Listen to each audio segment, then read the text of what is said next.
You're listening to Skeptoid. I'm Brian Dunning from Skeptoid.com. The aliens are not coming.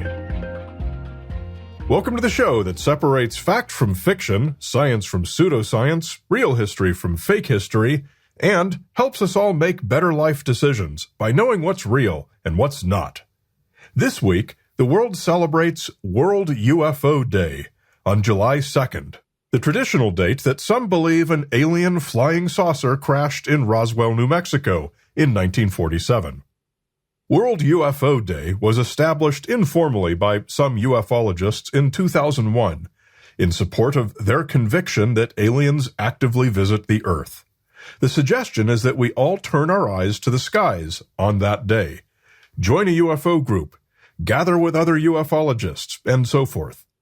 I am not planning to join them, because the fact is that no aliens are coming to Earth.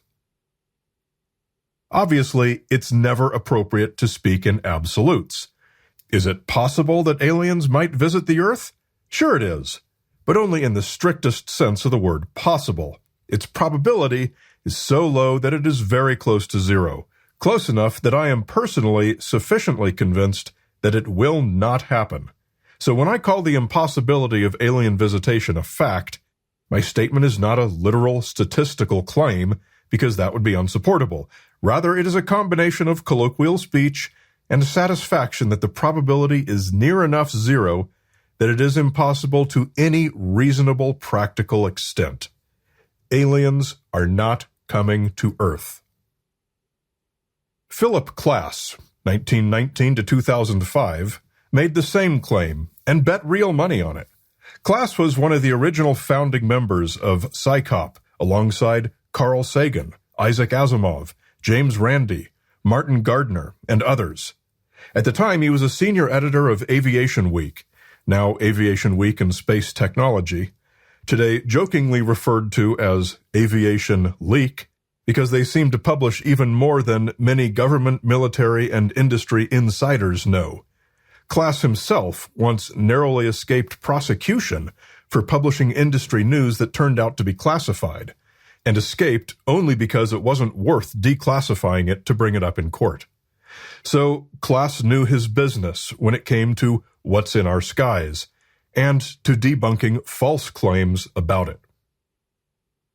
Anyway, here's what Klass bet the UFO community in 1966. And this is how it appeared in his 1974 book, UFOs Explained. Accepting his challenge would cost anyone $100 a year, but if they accepted, then Klass would pay them $10,000 if any of these three things occurred. Number 1, any crashed spacecraft or major piece of a spacecraft is found whose design and construction clearly identify it as being of extraterrestrial origin, in the opinion of the U.S. National Academy of Sciences. Or, number 2, the U.S. National Academy of Sciences announces that it has examined other evidence which conclusively proves that the Earth has been visited during the 20th century by extraterrestrial spacecraft, in the opinion of the National Academy of Sciences.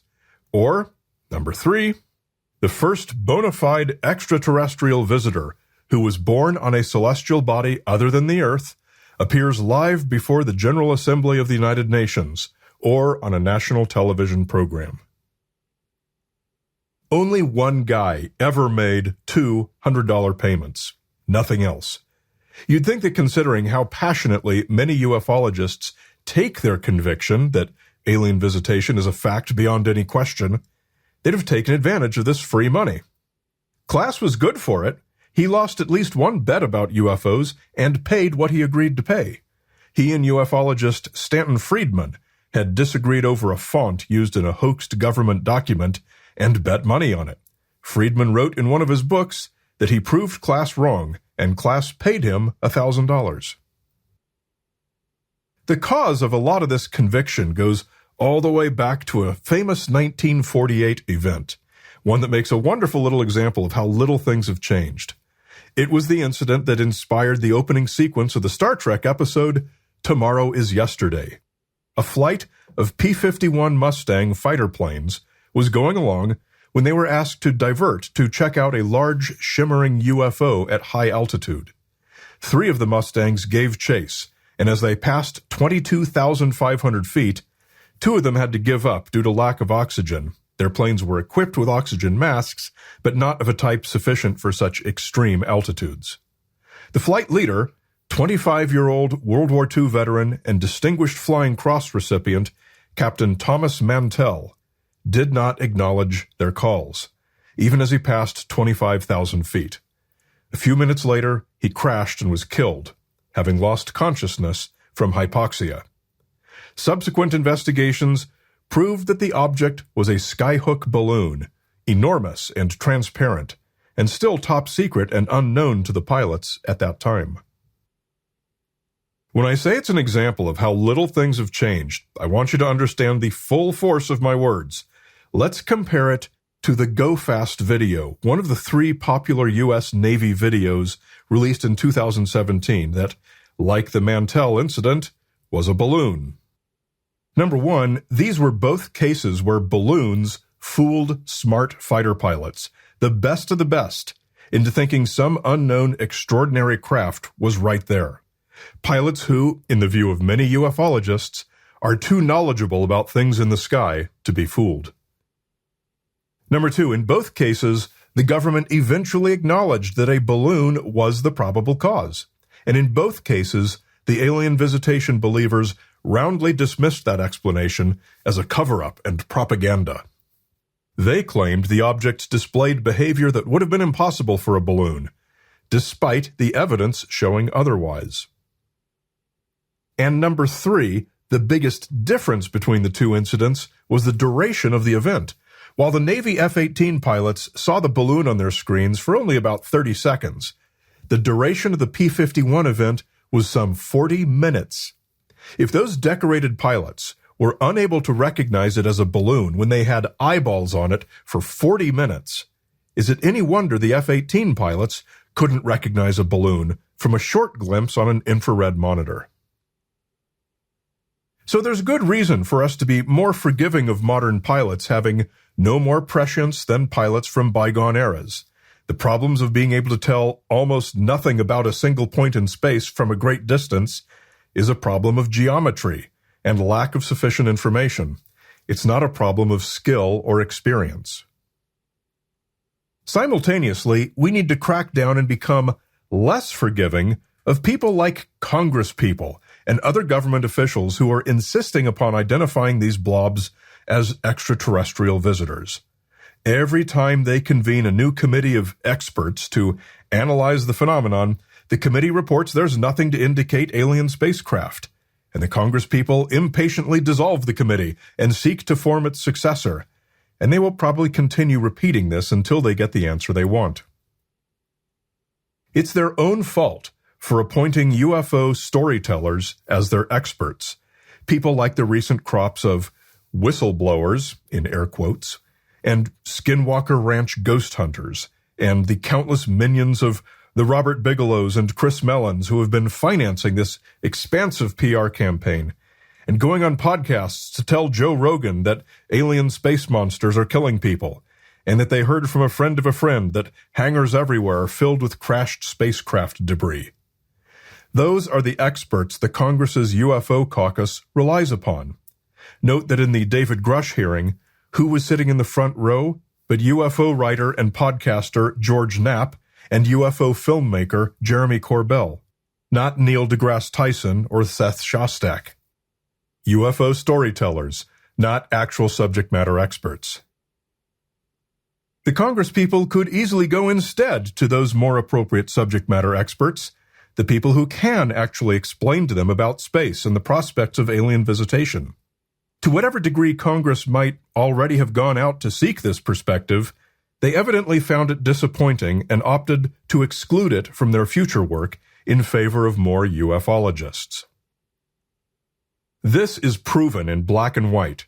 Senator Chuck Schumer was widely reported to have sought assistance from ufologist Lou Elizondo and other UFO personalities in drafting the so-called Schumer Amendment that adds a bunch of UFO stuff to the National Defense Authorization Act. The final version includes a provision that the U.S. President must appoint a 9-member Unidentified Anomalous Phenomena Records Review Board from recommendations provided in part by a private nonprofit called the UAP Disclosure Foundation. Well, guess what?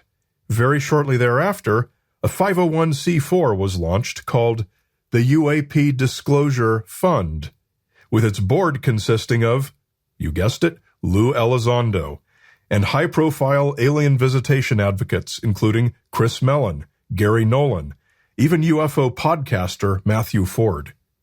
It's now actually written in law that the nuttiest ufologists, whose views are absolutely at odds against all the relevant science, have an official role in government. The simple fact, and part of why I am perfectly satisfied that aliens are not going to visit us, is that astrophysicists and astrobiologists know quite a lot about the science of interstellar travel, and everything we've learned tells us it's not going to happen. Compounded with the fact that in the entire history of the entire Earth, we've never found a shred of evidence suggesting aliens have ever visited in the past, we can be pretty certain. The reason is that, as the physics make plain, it's not reasonably possible. If you tell me you saw Elvis, I do not need to investigate that to find out if it's true. We have all the facts we need to know for a certainty that Elvis died in 1977. So your story must be wrong, no matter how much you believe it. If the UFO personalities say that aliens visit the Earth, I do not need to investigate that either. We already know their beliefs must be wrong. This is why the UFO experts, including the psychop experts mentioned earlier, and even including me, can maintain our confidence, and why no evidence to the contrary has ever been presented, to the point that in 1983, Klass published a satirical UFO curse that he would leave on the ufologists upon his death. It's longer than this, but this is the popular snippet most often reproduced. The Last Will and Testament of Philip J. Klass. To ufologists who publicly criticize me, or who even think unkind thoughts about me in private, I do hereby leave and bequeath the UFO curse. No matter how long you live, you will never know any more about UFOs than you know today. You will never know any more about what UFOs really are, or where they come from. You will never know any more about what the U.S. government really knows about UFOs than you know today. As you lie on your own deathbed, you will be as mystified about UFOs as you are today. And you will remember this curse. Since you're a premium member, we're now going to continue with some extended content that the free listeners don't get. Here it is. Since I name-dropped Carl Sagan in this episode, I'll give him his say. Although Sagan was, without any doubt, absolutely skeptical about the possibility that aliens might have ever visited the Earth, he did have some things to say that many ufologists are actually more receptive to. For example, many ufologists love to point out that aliens are more advanced than humans. Therefore, they've learned to circumvent the laws of physics and can travel interstellar distances without inconvenience. Obviously, this is not scientific thinking, it's wishful thinking. Sagan agreed in part, in a way. He said that we are the most primitive of all possible cultures able to communicate with hypothetical interstellar neighbors. But there's a very simple and logical reason for this. Humans have, on a universal timescale, only just now invented radio communication. We may retain this knowledge for 1,000 years or 1,000,000 years, but we're just at the very beginning now. If we do establish radio contact with any other civilization at all, it would almost have to be, simply by mathematical averages, a civilization who's had radio communication for a much longer time, i.e., they would be more advanced than us. But advanced enough that the laws of physics no longer applied to them?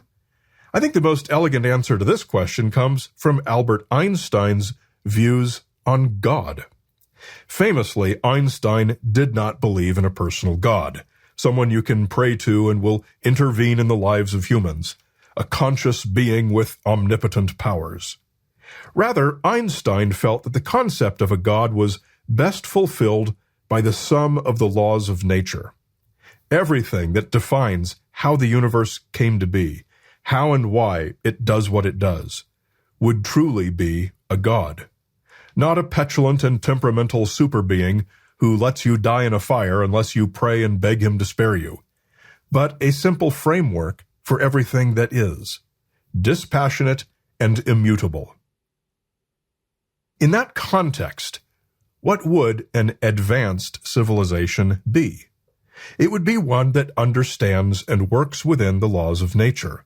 It would be a civilization of science and study. It would not be the magical, unconstrained spaceship culture posited by today's ufologists. That would be an affront both to science and to Einstein's concept of a God. My hope, and it's merely a hope today because we just don't have the technology yet to know, is that there are civilizations out there that, although we'll never get to meet them face to face, we may establish some kind of a radio relationship with. They will be the advanced culture that Sagan theorized, manifesting as the thoughtful and scientific society in which Einstein would have felt closest to God.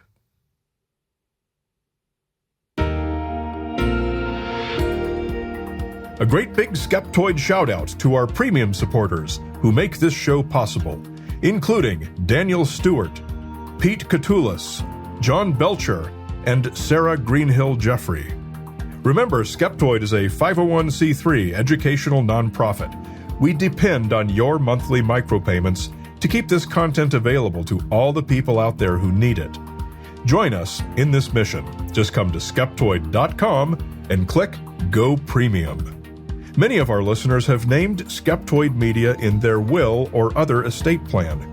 You can too. By making a gift through your will, you ensure that others in your community will benefit from the trusted and valued programming we provide. Learn more at Skeptoid.com/giving.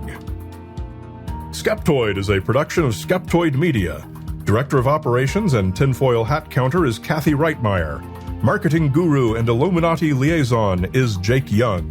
Production Management and All Things Audio by Will McCandless. Music is by Lee Sanders. Researched and written by me, Brian Dunning. You're listening to Skeptoid, a listener-supported program. I'm Brian Dunning from Skeptoid.com.